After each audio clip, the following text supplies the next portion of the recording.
जो तपस्या करने जंगल में गए थे उस बच्चे से इतना मोह कर लिया कि अब वो बच्चा ही सब कुछ दिख रहा है। सारी तपस्या उनकी समाप्त हो गई, बंद हो गई, कोई तपस्या नहीं कर रहे। बच्चे से इतना प्रेम कर लिया, इतना प्रेम कर लिया, इतना प्रेम कर लिया कि अंतिम समय में भी उसी बच्चे का ध्यान किया। और कहते हैं संसार में अंत्यामति सागति, यदि अंतिम में आप किसी का ध्यान करोगे, मान लो आप कुत्ता पाले हो और मरने का समय है और अंत में कुत्तवा का ध्यान कर लिया, कुत्ता का, तो अगले जन्म में 100% कुत्ता बन जाएगा। ये मैं नहीं कह रहा हूँ, ये शास्त्र कह रहा है। भरत जी अंतिम समय में उसी हिरण के बच्चे का ध्यान किए, इसलिए राम राम जपते रहिए। इतना नाम लीजिए राम जी का, इतना नाम लीजिए कि अंत में कोई भेड़ बकरा कुत्ता गधा गधी न आए, केवल और केवल भगवान राम का नाम आए। सज्जनों, भगवान राम का नाम आएगा तो जीवन सफल हो जाएगा। भरत जी अंत में उसी हिरण का ध्यान किए, अगले जन्म में हिरण बन गए। याद है कि मैं भरत था, फिर हिरण का शरीर छूट गया तो अगले जन्म में ब्राह्मण के यहाँ जन्म लिए भरत के रूप में, और ब्राह्मण के यहाँ जैसे ही रहने लगे। सज्जनों, होता क्या है, बोले जैसे ही ब्राह्मण के यहाँ रहने लगे, भरत जी से उनके पिताजी काम करवाते, बेटा जाओ बाजरा ताकना, चिड़िया ना आने पाए, कोई चुगने ना पाए।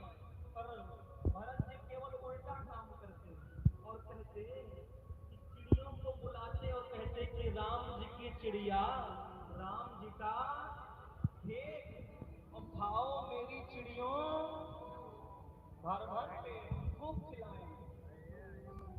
उनकी जो भाभियां थी भरत जी की, अपने पतियों को काजू, पिस्ता, बादाम, सुहारा, किशमिश, दूध पीस करके अपने पतियों को खिलाते थे।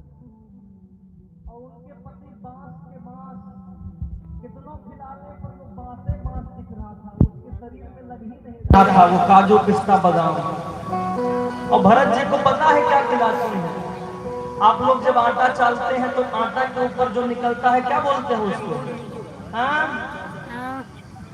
भूसी। भूसी ही बोलते हैं यहाँ पे, हमारे यहाँ उसको चोकर बोलते हैं, चोकर। और शुद्ध हिंदी में हमको लगता है चोकर बोलते हैं, शुद्ध हिंदी में चोकर ही बोलते हैं। उस चोकर की रोटी बना करके सज्जनों माताओं बहनों खिलाते हैं। अब उस चोकर की रोटी खा करके भरत जी इतने मोटे हो गए, इतने मोटे हो गए, और अपने पतियों को भाभियां जो उनकी थी वो छोहारा, पिस्ता, बादाम, काजू किशमिश खिलाती थी, कुछ नहीं होता उनके शरीर में। बड़ी परेशानी, बोले तुमको हम कितना काजू खिलाते हैं, तुम ऐसे ही रह गए, और देखो उसको हम क्या क्या खिलाते हैं, वो कैसा मोटा ताजा हो गया, इसलिए तुम भी चोकर लगता है, तुमको खिलाना पड़ेगा। सज्जनों माताओं बहनों, भरत जी महाराज को पिताजी ने कहा गायत्री मंत्र याद कर लो। भरत जी ने कहा नहीं याद करूंगा, याद कर लूंगा आज गायत्री मंत्र तो कल कहोगे जाओ कथा सुना आओ, परसों कहोगे जाओ महामृत्युंजय कर आओ, नरसों कहोगे जाओ भागवत कर आओ।